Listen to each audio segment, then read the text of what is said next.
भाई जिसका नियोग है उसे कोई टाल नहीं सकता। जिसके सामने तुम छात्र होंगे वो तुमको गुरु कह के पुकारता है। देखो बोलता है महास्वामी की जय बोलता है, तो अप्पा साहब जय बोले ना तो तुम्हें ऐसे कर लेना चाहिए।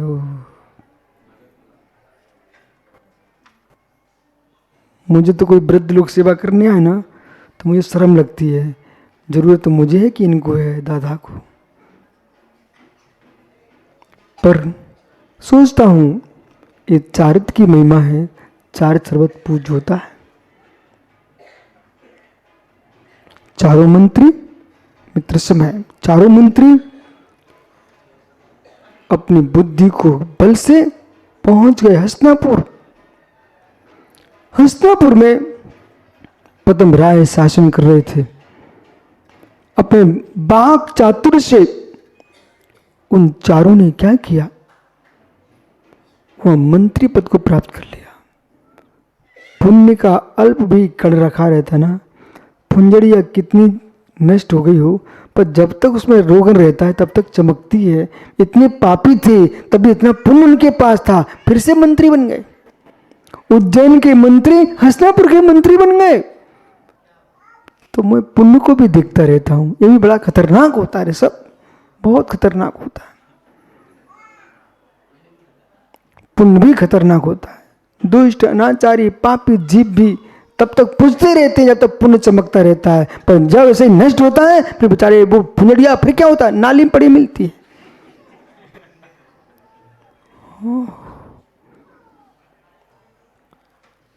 एक दिन पद्म राय उदास दिखे।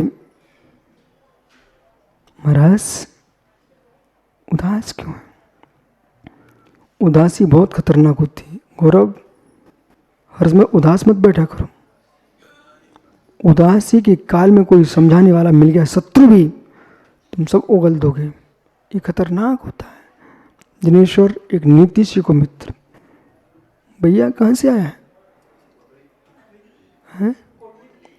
कोतले ज्ञानी, एक बात गहरी सुनो ध्यान से। मस्तिष्क में तनाव हो, जीवन में संकट हो, अकेले बैठना तो कमरा बंद करके बैठना, किसी से मिलना मत। संकट में तो मिल गए सार्थक के पिताजी, और कोई लोग आ गए तुम्हारे पास, भी आत्मीयता दिखाएंगे, तुम दुखी हो। जैसे ये माता इतनी सारी बैठी हुई है, कहीं इनके पति ने डांट दिया हो और श्रावण का दिन हो और भैया आ जाए, फिर क्या करेंगी ये? रो पड़ेंगी और सब पेटे उगल देंगी। सही है? देखो वो बूढ़ी अम्मा भी कह रही है, बोली महाराज जी बिल्कुल सही है, भैया आ जाए तो फिर बहन रो पड़ेगी।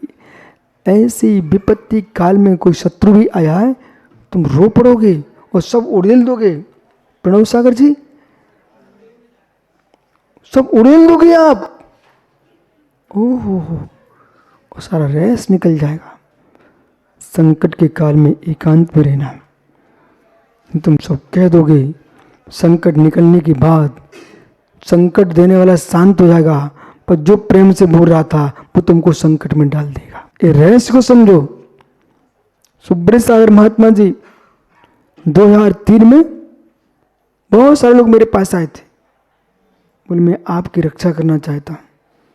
उनके मित्र तुम जाओ, मुझे आपकी आवश्यकता नहीं है, जब आवश्यकता पड़ेगी तब देखूंगा। मैं स्वयं संकट में जूझने के लिए तैयार हूँ।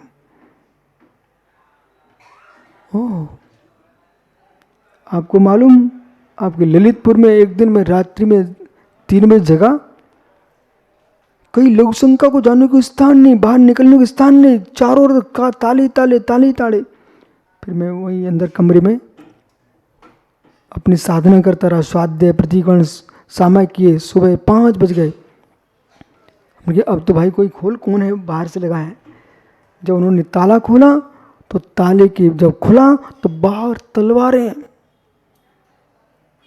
युवा पड़े ललितपुर के सब पहलवान लोग, मैंने कहा भाई क्या हो गया, तुम लोग यहाँ क्यों पड़े हो? बोले महाराज जी हमको सूचना मिली कि आज रात्रि में कोई आपका अपहरण करने वाला था। मेरा अपहरण करने वाला था, याद है आपको? तो ये ललितपुर के ही महाराज बोले आपका अपहरण होने वाला था। तो मतलब बोले हम लोग रात्रि में तलवारें लेके यहाँ आ गए थे और चारों ओर गेट पर सो रहे थे।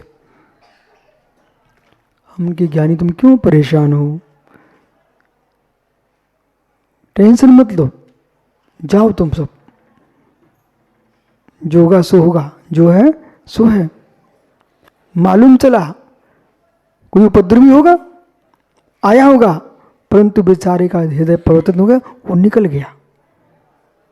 हवा फेंकने वाले बहुत लोग होते हैं, इसलिए कभी जीवन में विषमताओं से डरना नहीं और समता को छोड़ना नहीं।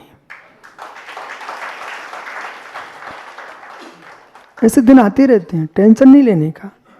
कौन रूठ रहा कौन मन रहा है, उसका चेहरा वो अपने चेहरे से रूठ रहा, तुम्हें क्या टेंशन? उसका चेहरा उसकी बुद्धि। क्यों भाई जिनेश्वर जी, अपने चेहरे से कोई रूठ रहा है, ये फालतू में यहां रूठ रहे हैं? बिल्कुल नहीं। 4 महीने कुछ मत सीखो, इतना सीख लो, कभी टुन्नाएंगे नहीं और उठेंगे नहीं, मुस्कुराएंगे। ओह, और 700 गांव जितने ना, सारे गांव में जाना है, सबको मुस्कुरा के आशीर्वाद दे के आना है, किसी से नाराज नहीं होना। आज श्रवण पूर्णिमा का दिन है, कल लोकार स्वर्ग, हर गांव तुम्हारा है। बच्चा बच्चा तुम्हारे, किसी ने पत्थर भी मार दिया हो तो मुड़ करके उसको आशीर्वाद देना। क्या कर रहे हो? ऐसे दिखाओ, लोगों को दिखना चाहिए कार्य कर रहा बच्चा। आइए मित्र, ऐसा थोड़ी है, आज्ञा प्रधानी है बच्चा। ओह मित्र, समय जैसी बलि ने पूछा पद्मराय से, स्वामी उदास क्यों? कुछ नहीं, कुछ तो है जो पुस्तक पर नहीं लिखा होता, वो चेहरे पर लिख जाता है। डॉक्टर, जो पुस्तक में नहीं लिखा होता, चेहरे पर लिख जाता है। बाँचने वाला चाहिए। जब बहुत पूछा, पद्मराय कहता है, सिंहबल राजा मुझे आज्ञा नहीं मानता। आज्ञा ही राजा का सुख है, आज्ञा ही की पूर्ति राजा का सुख है। आज्ञा चले, आदमी सब देने को तैयार है, बोले भाई आज्ञा चलना चाहिए। प्रधानमंत्री को क्या मिलता है? आज्ञा चलती है। ओह, शासन। बोले महाराज आप चिंता मत करो, सिंहबल तुम्हारे चरणों में मिलेगा। उन चारों ने क्या किया, एक साधु का भेष बनाया, इसलिए इन लोगों ने साधु को बदनाम कर दिया। घर में बच्चे रोए ना तो लोग क्या बोलते, ए बाबा पकड़ ले जाएगा। मतलब बाजबाओं की ये कीमत बची है। मालूम सुब्रत सागर जी, एक साधु महात्मा गांव में आए तो एक माँ क्या बोलती है, महाराज साहब आप क्षमा करना, अपना फोटो दे जाओ एक। तो महाराज जो साधु महात्मा थे बोलते हैं, माँ आपको मेरे फोटो क्यों पैसे क्यों चाहिए? बोले महाराज आपसे क्या छिपाएं, सत्य ये है कि बच्चे बहुत रोते हैं, फिर आपका फोटो दिखाऊंगा। मतलब क्यों ऐसे आप लोग? बोले आपका फोटो दिखाऊंगा और कहूंगा देखो चुप हो जाए, साधु उठा ले जाएगा। मतलब बाबा उठा ले जाएंगे, पर बाबाओं की ये कीमत है। ओह, समाज के लोग क्या सोचते हैं बाबाओं के प्रति, उठा ले जाएंगे। ओह, बाबाओं को अपना माहौल सुधारना चाहिए, नहीं तो लोग क्या बोलते हैं, कोई भी जगह चले जाओ, माँ ये बोलती है, बोले चुप हो जा, बाबा उठा ले जाएगा। भैया बाबाओं संभल के जियो, तुम्हारी औकात क्या हो रही है संसार में। बोले बाबा उठा ले जाएगा, बोले झोली में डाल ले जाएगा, इसलिए हम लोगों ने झोली का लफड़ा ही नहीं टांगा। दिगंबर हैं, लेके कहाँ जाएंगे? ओह मित्र, साधु का उपहास मत करो ऐसा माताओं, संतों का उपहास मत करो, ये बाबा उठा ले जाएगा। क्यों अच्छे, बाबा उठा ले जाएगा। ओह, पर क्या करूं, रावण ने साधु का भेष बनाकर सीता को उठा लिया, तब से साधु बदनाम होने लग गए। वैदिक दर्शन में ऐसा आता है, यानी उन चारों मंत्रियों ने वही षड्यंत्र रचा। साधु के भेष में गए और सिंह बल की राजधानी में पहुंच गए। उन्होंने समझा साधु संत पधारे हैं, और उन चारों ने मिलकर के उसको थैले झोली में डाला और उठा के लाए और जाकर के रख दिया। कहां पर? पद्म राय के 5 चरणों में रख दिया। बोले लो महाराज, ये तुम्हारा शत्रु। सिंह बल जो है क्षमा मांगता है, आज्ञा को स्वीकार कर लेता है। बस यहीं से काम बिगड़ना प्रारंभ होता है। जीवन में ध्यान रखना, ज्ञानी कर्नाटक मित्र, ध्यान रखना। दशरथ ने वचन दिया कि कई को, राम जैसे लाल को घर से निकलना पड़ गया। हरिश्चंद्र ने वरदान दिया था, मित्र डोम के घर में काम करना पड़ गया। ओहो, जीवन में किसी को वरदान मत देना। इसलिए मालूम अप्पा साहब चातुर्मास कहाँ चल रहा है? नांदनी में। पर मैंने अपने मुख से कभी नहीं कहा मैं नांदनी आता, देखता बराबर देखता हूं। आप अपना काम करो, मैं देखता हूं। बोले क्यों? जैन मुनि वचन नहीं देते, प्रवचन देते हैं। हल्ला कोई कुछ करता रहे कि विश्व सागर ने पहले से बोल दिया है, बाद में बोलता हूं, देखता हूं। आप अपना पुरुषा करो, लेकिन वचन नहीं देता। निर्गंतों के वचन झूठे नहीं होना चाहिए, बराबर देखता हूं। आप अपना काम करो, लेकिन देखता हूं। पद्म राय ने खुश होकर के क्या किया? बोले मंत्रियों, आप वरदान मांग लीजिए। बस यहीं से सब सत्यानाश कर दिया। वरदान नहीं देना किसी को, वरदान नहीं देना किसी को। वरदान का फल राजों को भरना पड़ जाए। वरदान दे दिया, बेचारों चतुर थे। बलि क्या कहता, महाराज अभी मेरा वरदान आपके कोष में समर्पित है, जब आवश्यकता पड़ेगी मैं ले लूंगा। होनहार विचित्र है, होनहार विचित्र है, विधि का विधान विचित्र है। मित्र, दैवश्य कुटिलाह गति, दैव की गति बड़ी कुटिल है। दैव नहीं भाग, होनहार भवितव्यता। दैवश्य कुटिलाह गति, मित्र नोट कर लो, कागज है क्या?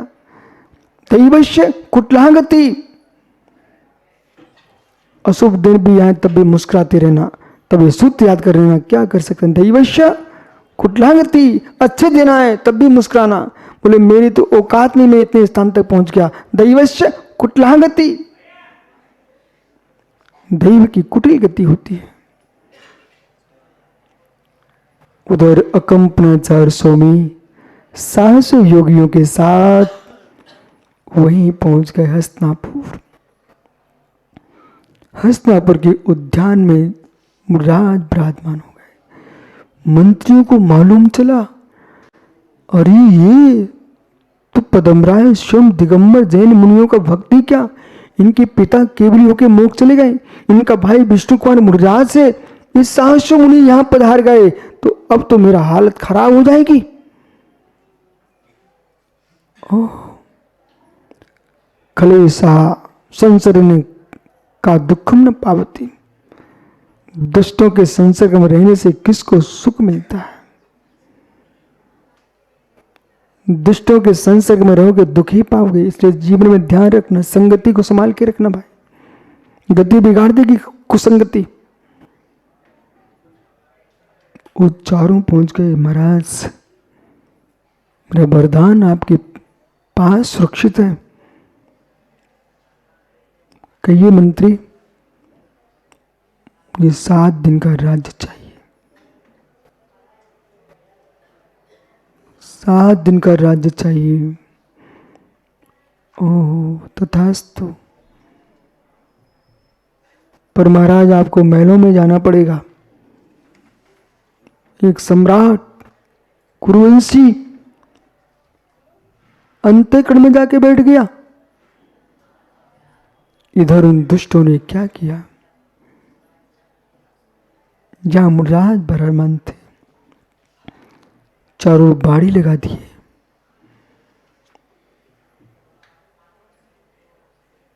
मेघ यज्ञ, गोमेध यज्ञ, पशु का हवन करने लग गया। दुर्गंध ही दुर्गंध। अकंपनाचार्य स्वामी ने समझ लिया उपसर्ग है, सभी मुनिराजों से कहा मौन के साथ समाधि। मुनि का कोई अस्त्र नहीं, शस्त्र नहीं, संलेखना इनका व्रत है।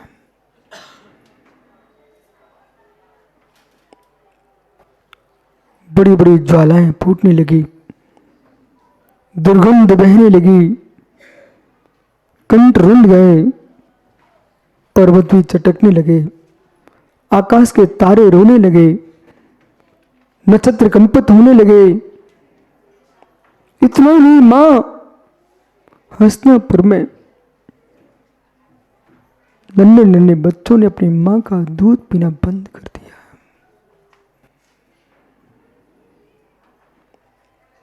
चूल्हे नहीं जले, एक मुनि को आहार न हो तो चारों हाहाकार पड़ जाता है। 700 मुनिराज उपसर्ग चल रहा हो, कोई सुनने वाला नहीं। राज्य बलि का था, ऐसा कैसा वरदान। 700 मुनिराज पर घोर उपसर्ग, फिर भी वे अकंपनाचार अकंप थे। अकंपनाचार अकंप थे, अकंपनाचार अकंप थे।